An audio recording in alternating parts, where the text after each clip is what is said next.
Tere, mina olen Peeter, te vaatate videoblogi Näeme õues. Käisin just hiljuti Saaremaal ning kanuutamas mööda Lõve jõge. Järgnevalt vaatangi, mis seal toimus.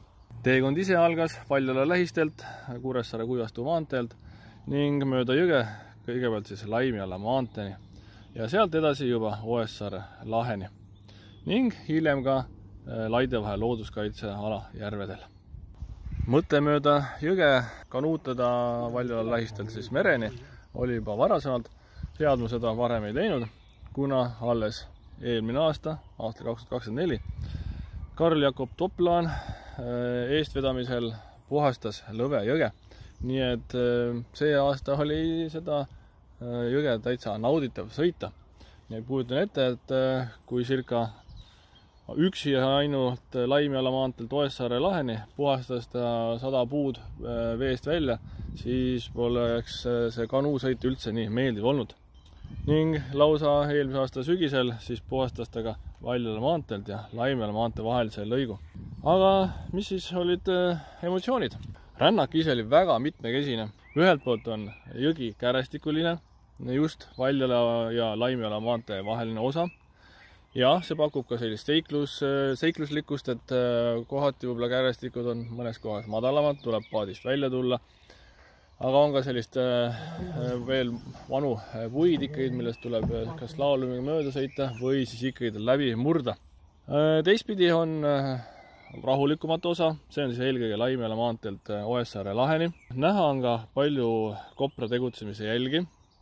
Et siin neid koopaid ja kus kobaras ette tuleb on ikka päris palju.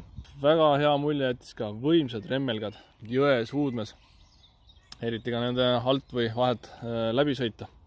Laidevahe looduskaitseala järvedel ja lahtedel saab vaadelda linde ja on ka eraldi lausa linnuvaatlustorn Oessaare lahe ääres, kuhu saab siis teha peatuse, miks mitte väike piknik ja nautida vaadet tornist. Mitmekesisust lisab ka see, et lisaks jõele saab kanuutada Laidevahe looduskaitseala järvede peal ja lahtede peal ning on ka roostiku vahel kanuutamist. Lisaks ka vaikse tuule korral on võimalik minna ka lausa merele ja pikendada sõitu kuni Kukessaare sadamani. Antud juhul minu reisipikkus oli umbes 15 kilomeetrit, kulus selleks umbes 5 tundi. Ja mina ütleks, et parim aeg on vara kevadel, kui on rohkem vett ning näeb rohkem ka puud on raagus.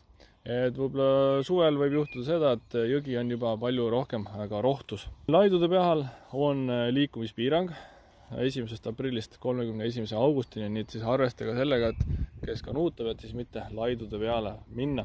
Lisainfona veel, et mõelda vaid, et 2015 aasta oli Oessaare laht juba kinni kasvamas ja ära kuivamas, aga tekitati teislik kärestik, nii et veetase tõusis. Lisaks süvendati ka Lõve jõge. See kõik on väga tore, sest nüüd saab ka loodusmatkaja nautida kanuusõitu Lõve jõel ja Laidevahe looduskaitsealal. Kõik see mitmekesisus, nii rahulik jõgi, kärestikulisem jõgi, järvede peal, roostiku vahel, kõik see, mina nimetaks, on veel Saaremaa avastamata pärl, nii et kellel vähegi mahti on, minge avastage, väga äge ja soovitan. Kellel omal kanuud ei ole, võtke ühendusfirmaga Saaremaa loodusretked.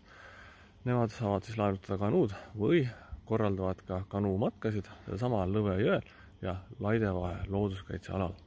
Nii et minu poolt selleks korraks kõik ja näeme õues. Mulle tundub, et need on küll Jeesus kajakad.